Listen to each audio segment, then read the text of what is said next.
আজকে আমরা যে টপিকটা নিয়ে আলোচনা করব সেটা হচ্ছে ক্লাস 12 সেমিস্টার 3 কস্টিংয়ের অন্তর্গত চ্যাপ্টার মেথডস অফ রেমুনারেশন, মানে হচ্ছে বাংলায় যদি বলি পারিশ্রমিক পদ্ধতি।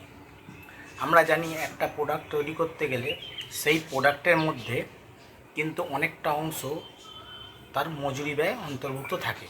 সেক্ষেত্রে মজুরির ব্যয় যে নির্ধারণ, সেই পদ্ধতিটা কিন্তু খুব গুরুত্বপূর্ণ। ঠিক আছে, আমরা যে সমস্ত পদ্ধতি ব্যবহার করব সেই সম্পর্কে আমরা বিস্তারিত আলোচনা করব এই ভিডিওটাতে। আমাদের যে পারিশ্রমিক পদ্ধতি আছে, একটা হয় সময় ভিত্তিতে time rate system. Time rate system মানে কি, যেখানে আমরা একটা শ্রমিক যে সময় একটা কাজে ব্যয়িত করবে সেই হিসেবে সে মজুরি পাবে। আর একটা হয় কি পিস রেট সিস্টেম, যেখানে একজন শ্রমিক বা কর্মচারী যতটা পরিমাণ উৎপাদন করবে, মানে কাজের ভিত্তিতে, উৎপাদন ভিত্তিক বা কাজ ভিত্তিক যদি বলি আমরা, যতটা পরিমাণ উৎপাদন করবে সেই মতো তার পারিশ্রমিক হবে। আর একটা বোনাস সিস্টেম আছে, সেটা আমরা পরে আলোচনা করব। আমাদের আজকে মেন টপিক যেটা হবে সময় ভিত্তিক আর কাজ ভিত্তিক বা পরিমাণ ভিত্তিক। এটাকে আমরা কাজ ভিত্তিক বলতে পারি বা পরিমাণ ভিত্তিকও মজুরি প্রদান পদ্ধতি বলতে পারি।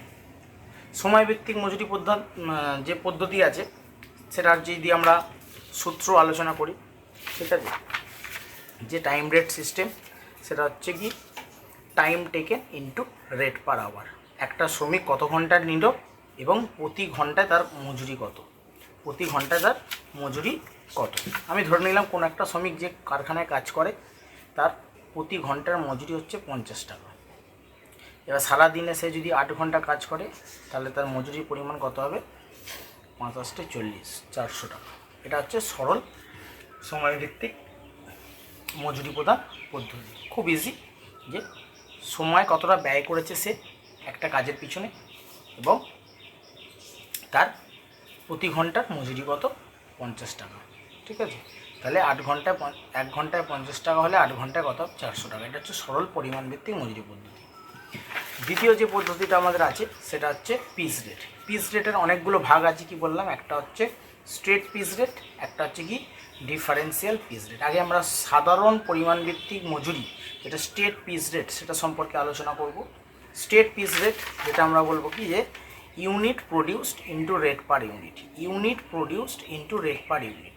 ঠিক আছে, এখানে কি হয়, একটা শ্রমিককে ঘন্টা প্রতি মজুরি দেওয়া হয়, তাকে পিস কোনো একটা প্রোডাক্ট সে তৈরি করে, ধরলাম এই পেনটাই তৈরি করছে কোনো একটা শ্রমিক, ঠিক আছে, যে একটা পেন তৈরি করলে তার মজুরি 2 টাকা দেওয়া হবে। ধরে নেওয়া হলো সারাদিনে সে 400 পিস পেন তৈরি করেছে, আর এক পিসের জন্য যদি 2 টাকা করে মজুরি হয় তাহলে 400 পিসের জন্য কত হবে, 400 দুগুণে 800 টাকা। এটা হলো কি স্ট্রেট পিস রেট। এখানে কোনো ঘন্টা হিসেবে তাকে পয়সা দেওয়া হচ্ছে না, তুমি যত বেশি পরিমাণ উৎপাদন করবে, সে আমরা বাংলায় বলি না ফুরনে কাজ, যতটা বেশি পরিমাণ সে প্রোডাকশন করবে সেই অনুযায়ী সে ততটা বেশি পরিমাণ মজুরি পাবে। ঠিক আছে, এটা হলো straight piece rate system, straight business system. আর টাইম রেট সিস্টেম নর্মাল, যেটা খুব ইজি। টাইম রেট সিস্টেমে আমরা টাইম হিসেবে কোনো শ্রমিককে মজুরি দিই, আর পিস রেট হিসেবে আমরা পিস হিসেবে মজুরি দিই। এটা হলো স্ট্রেট পিস রেট সিস্টেম। এবার ডিফারেন্সিয়াল যে পিস রেট সিস্টেম, যেটা আমাদের সেমিস্টার 3 মূল অন্তর্গত বিষয়ের মধ্যে পড়ছে, যেটা হচ্ছে দুটো পদ্ধতি আছে, একটা টেলরের ডিফারেন্সিয়াল পিস রেট, একটা মেরিকের ডিফারেন্সিয়াল পিস রেট। টেলরের আর মেরিকের আমরা সূত্রগুলো আলোচনা করব, ঠিক আছে, এবং প্রত্যেকটা সূত্র কি বেনিফিট আছে কি আছে সেটা আমরা থিওরি চ্যাপ্টার আলোচনা করব, কিন্তু আমি কিছুটা জিনিস এখানেই আলোচনা করে দেবো, যে ডিফারেন্সিয়াল পিস রেট কী জিনিস। ডিফারেন্সিয়াল পিস রেটের ক্ষেত্রে কিন্তু আমরা একটা শ্রমিকের কর্মদক্ষতা বিবেচনা করি, কর্মদক্ষতা, সে কতটা দক্ষ তার উপর ভিত্তি করে তার মজুরি স্থির করা হয়।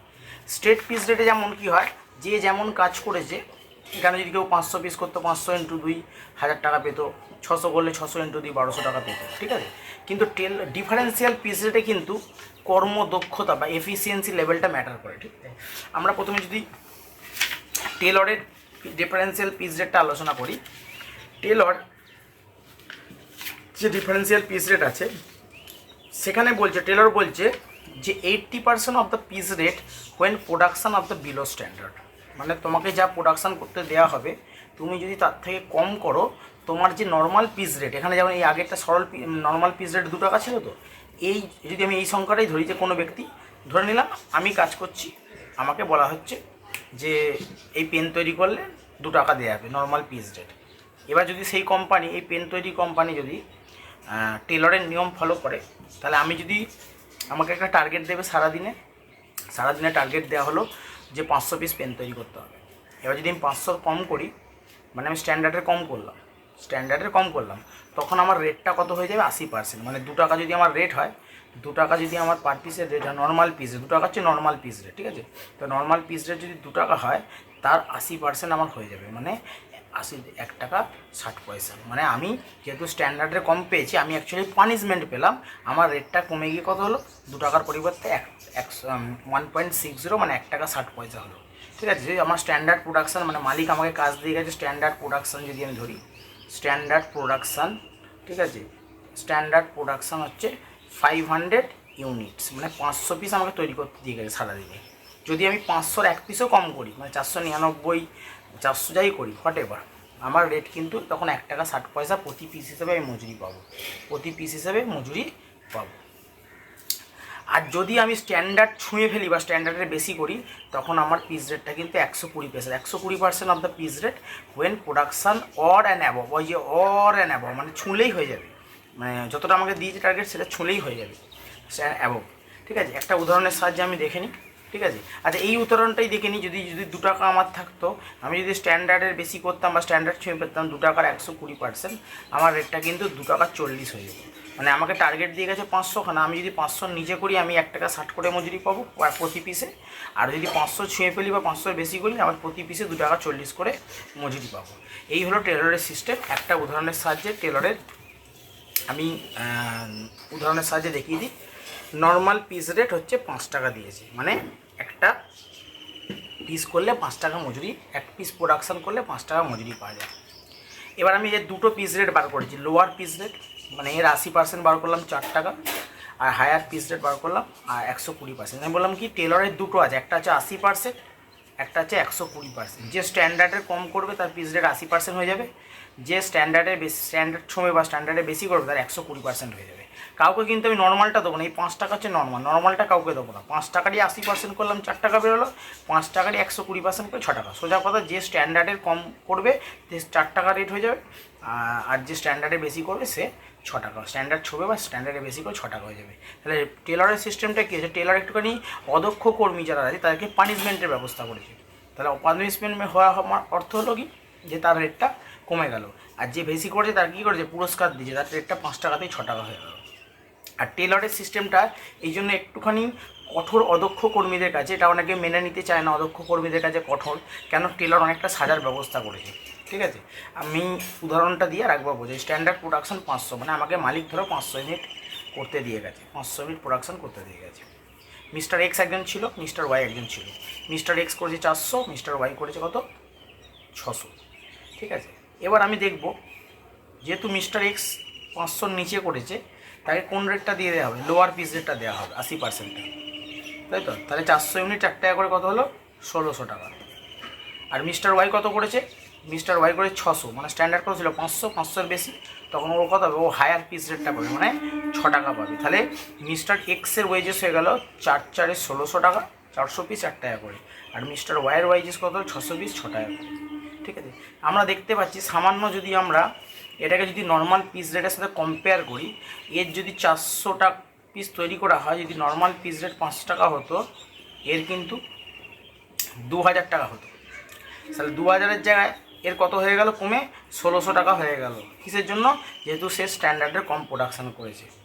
আবার এর যদি আমি নর্মাল দিয়ে তুলনা করতাম, এর নর্মাল যদি হতো 3000 টাকা হতো, ঠিক আছে, সে কত পেল, 3600, কেন এ একটা বোনাস পেল, যেটা 6 টাকা হয়ে গেল 5 টাকাটা, কারণ সে স্ট্যান্ডার্ডে বেশি করেছে। তাহলে টেলরের সিস্টেম আমি দেখতে পাচ্ছি, টেলরের ক্ষেত্রে 2টো রেট প্রযোজ্য, একটা 80%, একটা 120%। যে স্ট্যান্ডার্ড এর কম করবে তাকে 80% পিস রেট দেওয়া হবে, নর্মাল পিস রেটের 80%। নর্মাল পিস রেট এখানে 5 টাকা, নর্মাল পিস রেট কত, 5 টাকা। আর লোয়ার পিস রেট কত হয়ে যাবে তখন 4 টাকা, আর হায়ার পিস রেট কত হয়ে যাবে 125% হচ্ছে 6 টাকা। তাহলে আমি নর্মাল পিস রেটটা কিন্তু টেলরের সিস্টেমে কাউকেই দেবো না, নয় সে কম পাবে কেউ একজন, নয় বেশি পাবে। স্ট্যান্ডার্ডের কম হলে আমরা দেবো লোয়ার পিস রেট, স্ট্যান্ডার্ড ছুলে বা স্ট্যান্ডার্ডে বেশি হলে হবে হায়ার পিস রেট। যেহেতু এখানে সামান্য পার্থক্যের জন্য মজুরির ডিফারেন্স অনেক হয়ে যায়, সেই জন্য টেলরের সিস্টেমটা অনেকটা মনে করা হয় অনেকটা কঠোর, একটু হার্ড, যেটা অদক্ষ কর্মীদের ক্ষেত্রে একটুখানি অসুবিধাজনক, তারা এটা মেনে নিতে চায় না। ঠিক আছে, এই হলো টেলরের সিস্টেম।